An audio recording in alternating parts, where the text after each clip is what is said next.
Hi, I hope you guys are keeping well. Today we are just going to continue the fiction story, Madam Rides the Bus. Let's get started from page number 119. One fine day, spring day, the afternoon bus was just on the point of leaving the village and turning into the main highway when a small voice was heard shouting, and we know who this person was. So because means that this is just the onset of summer, right after winters, and the afternoon bus, which was going to the nearby town, was about to move when somebody called, "Stop the bus! Stop the bus!"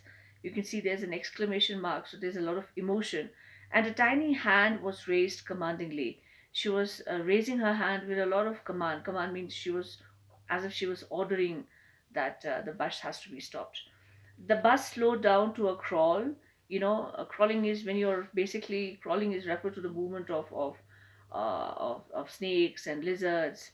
So here, crawling means that it did not halt suddenly. It did not stop suddenly, but it crept. It kept moving. The bus kept moving, and then suddenly it slowed down its speed, and finally it stopped. And the conductor, sticking his head out of the door, said, "Hurry then, tell whoever it is to come quickly." So the conductor was under the impression that someone else was with this little girl, and he's telling her to tell the other person to come quickly. "It's me!" shouted Vali. "I'm the one who has to get on." So she said, "No, no, no, I'm not with anyone else. I'm the one who's supposed to get in the bus." By now, the bus had come to a stop, and the conductor said, "Oh, really? You don't say so." So this gives us a vague idea that even the bus conductor and the bus drivers and everyone is familiar with this little girl. They know who this little girl is because she's always standing on the main door of a house and observing all the activities. And more than that, maybe it's a small place, so everybody knows each other. So and yes, I simply have to go to town, said Vali. So Vali said, "Yes, it is me, and I have to go to town." Still standing outside the bus, and she has not boarded the bus. "And here's my money." She showed him some coins.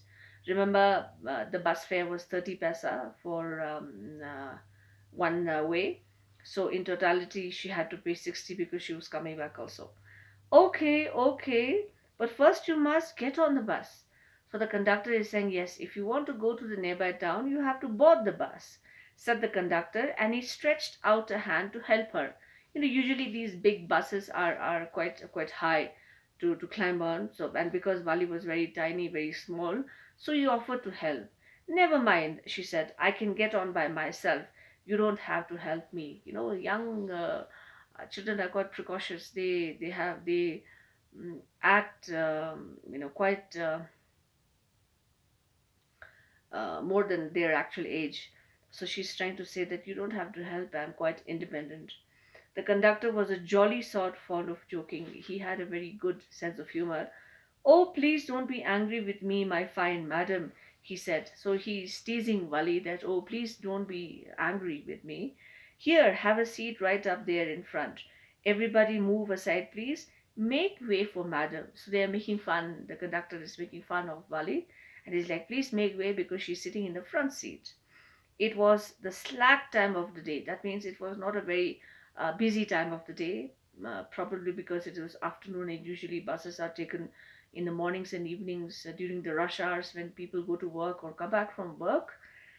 So there were not many people sitting in the bus, and there were only 6 or 7 passengers on the bus. Quite a scanty bus. They were all looking at Wali and laughing with the conductor, and they were all enjoying the conversation between Wali and the conductor. Wali was overcome with shyness. As young girls, she became very cautious of herself, and she felt shy. Avoiding everyone's eyes, she walked quickly to an empty seat and sat down. So Wali uh, just avoided everybody, and she sat wherever she found an empty, comfortable place. There's a picture here illustrated in cartoon form. You can see how Wali is sitting, and she's quite sitting very, very. She has a high nose, and she's sitting proudly, and everybody is sitting and making fun of her. May we start now, madam? The conductor asked, smiling. Then he blew his whistle twice, and the bus moved forward with a roar. So he's making fun of Wali while when she sat down, and she's like, and it seems as if he's taking permission. May is usually used as permission. So it's a model auxiliary. I hope you remember that. So and and then the conductor smiled, and he blow past tense blew his whistle, which is an indication when the conductor is whistling, indicating the bus driver to move, and the bus moved with a roar. So everybody knows who roars. Lions roar, tigers roar. So here roar has been used um, as a writing tool. So you have to tell me what kind of a writing tool is this? Roaring of a lion with with the whistling with the whistle of the conductor. Sorry, with the bus, with the movement of the bus. You have to write the writing tool whenever you are submitting your assignments. Remember that. It was a new bus. Its outside painted a gleaming white with some green stripes along the sides. I hope all of us are aware how does a bus a government transport, a public transport bus looks like. So it was a white bus, and it had these white stripes in the middle, white marks. Inside, the overhead bars shone like silver. When you are boarding a bus, you can see you have these steel pipes, which is and it has these hangers kind of things, which are used to hold on. If you're standing, if you don't have a place to sit, you can just hold it, and then you can travel so that you don't fall, and it helps you to maintain your body balance with the movement of the bus. And the overhead bars, these are overhead bars, what I was explaining, shone like silver. Shine past tense, shone, they were shining because they were silverish in color.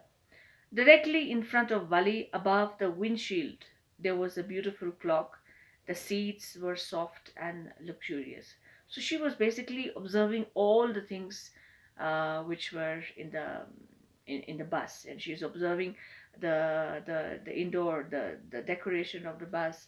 She's enjoy observing the car, the seats, the bus seats, and everything, and she finds it very luxurious, very comfortable.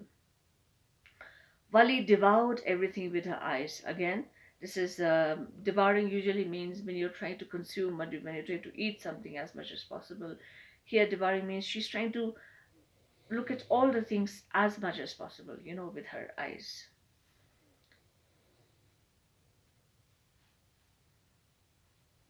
But when she started to look outside, she found her view cut off by a canvas blind that covered the lower part of a window.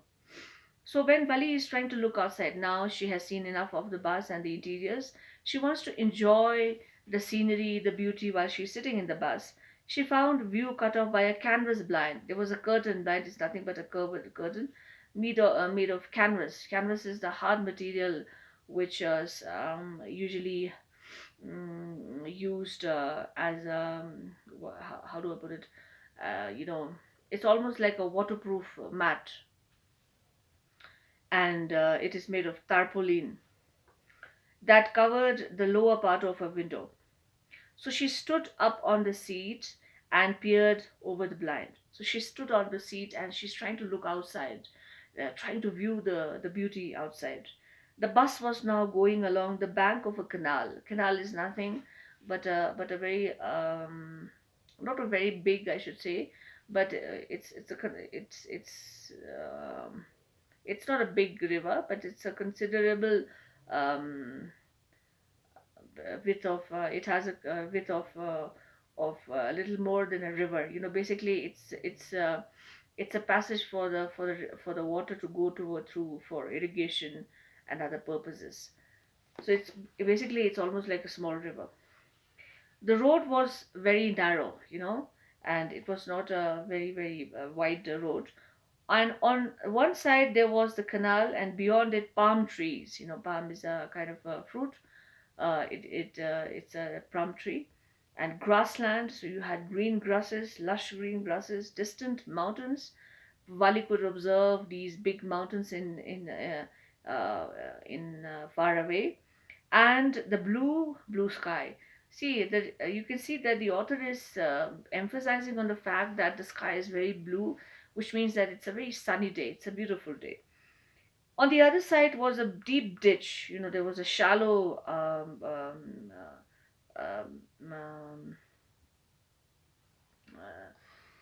how do I put it? Well, sort of a thing. Not a well, but there was a depression in the mud. So it was the mud was dug up, and there was a ditch in between. That means there was water and mud, and it was very muddy. And then acres and acres of green lands, and all you can see is acres and acres of green fields. I'm sorry, green, green, green as far as the eye could see. So maybe, usually, particularly because this adaptation is the story is based in South India. So what my understanding says that green is referred to the paddy fields, to the rice fields. Oh, it was all so wonderful. It was really beautiful. Suddenly she was startled by a voice. She was surprised by someone calling. "Listen, child," said the voice. "You should not stand like that. Sit down." As when you are traveling with young children, you have to be very cautious. So because she was standing on the seat, and there is a good tendency that the bus can she can fall and hurt herself if the bus is moving very fast or halting suddenly. So someone advised her to sit down. Sitting down, she looked to see who had spoken, and she looked back and she saw who was talking. It was an elderly man. So when she saw, it was an old man who had honestly been concerned for her, and it was not that he was trying to pull her leg or trying to be rude, but he was genuinely, concerned about Vali's safety. But she was annoyed by his attention, and you know that how children want to be private, and they really are, they have big privacy issues. So she did not like it. "There's nobody here who's a child," she said haughtily. Haughtily means proudly. So basically, an 8-year-old does not consider herself as a child. "I have paid my 30 paisa like everyone else."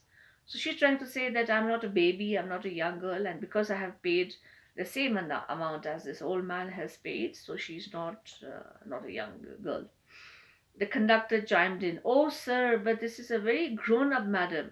Chiming means when you are talking in the same tone, because the old man is trying to explain that you are a young girl, that you are a very young girl, and she does not agree with that. And so the postman is also talking in the same tone. She's like, "Oh, no, no, no, she's not a young girl." Basically, he's trying to pull Vali's leg. He's teasing her. "She's a big girl. She's a lady. Do you think a mere girl could pay her own fare and travel to the city all alone?" She's like, "No, who told you she's a young girl? She's a big girl." Because she's big, because how can a small girl travel all the way to the big town and pay her own bus fare? Fare is the money that she's paying. Vali shot an angry glance at the conductor, and Vali was very, very upset. And she is looking, with piercing eyes towards the conductor, and said, "I am not a madam. Please remember that. And you have not yet given me my ticket." So Vali is, you can understand that Vali is very upset, and she's like, "I'm not a madam, and you still have to give me the ticket. Ticket is a proof that you have paid the bus money." "I remember," the conductor said, mimicking her tone, and he's mimicking, when you're trying to copy someone, imitate someone. Everyone laughed, and gradually Vali too joined in the laughter. And when everyone was laughing, Vali also started laughing. Her anger, chaos, just melted. The conductor punched a ticket, punching, when the punching, it's a machine where you can just press it and then it makes two holes or three holes in the paper or material, whatever you're pressing it, which is an indication that the ticket has been availed, and the money that the passenger has paid for has already been, that facility has already been availed by the passenger. Otherwise, what happens, the ticket can be reused for some other purpose, for another travel. So just sit back. The conductor punched her ticket and handed it to her. Just sit back and make yourself comfortable. Why should you stand when you have paid for a seat? So Wali, the conductor is like, you have paid 30 paisa, so sit on the seat. And why are you standing when you've already paid the money? Because I want to, she answered, standing up again. She said, no, I really want to stand up. But if you stand on the seat, you may fall and hurt yourself when the bus makes a sharp turn and or hits a bump. So the conductor is suggesting her to sit down lest she falls and hurts herself if the driver has to stop the bus suddenly in between, because of a blockage in the middle of the road.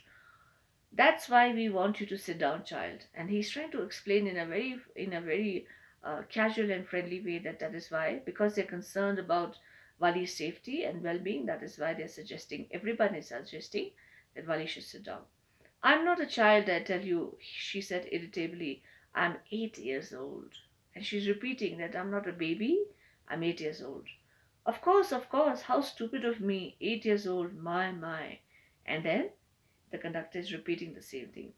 The bus stopped, some new passengers got on, and the conductor got busy for a time. So some couple of more new passengers came, and afraid of losing her seat, Wali finally sat down. When you have a good rush in the bus and everyone has occupied their seats, in fact, anywhere, you want to make sure that you are sitting at a place, and if you get up, there is a good chance that you lose the seat. So Wali realized that, and she sat down. An elderly woman came and sat beside her. Are you all alone, dear? She said, Wali, as the bus started. In I should say, in Indian custom, Indian mentality, we find it absolutely fine to ask personal questions to anyone. So this old lady is also asking the same thing. Are you traveling alone? Wally found the woman absolutely repulsive. Repulsive means that although this old lady had not done any harm, she did not do any harm to Wally, but sometimes we as human beings, we tend to hate people for no reason, just maybe because the other person is very irritating, you don't like that person's attitude, or you don't like that person because that person is too intruding, too much interested in others' lives. So she did not like this lady. Such big holes she had in the earlobes, when you're wearing earrings in the ears, and with the passage of time, when you grow old, yeah, earlobes, the holes in your ears, used to where you put your earrings, they become big, and those are called lobes, and such ugly earrings. And she's trying to, when you don't like someone, basically you hate that person for every reason that you can think on this earth. So she's trying to think that she doesn't like this lady's earrings, although that had hardly anything to do with Wali. And she could smell the betel nut the woman was chewing, and see the betel juice that was threatening to spill over her lips. So she's referring to this lady who was chewing betel leaves. Betel leaves are nothing but pan ka patta. When in Indian custom we have a habit of. There are still many regions where people still consume pan every single day. As a staple diet, I should say. So, and because once you start chewing, it starts emitting a very reddish color, and the stain is just impossible to go if it falls on your dress. So she feels as if that stain from her mouth will drip on her dress. Oh, who could be sociable with such a person? And Vali is trying to say, how can I be, I know, how can I talk and communicate with such kind of a lady? who could be sociable. Yes, I'm traveling alone, she answered curtly. Curtly means showing, her attitude is showing that she doesn't like her asking. And I've got a ticket too. And she said, I have a ticket too. That means I've paid. Yes, she's on her way to town, said the conductor, with a 30 paisa ticket.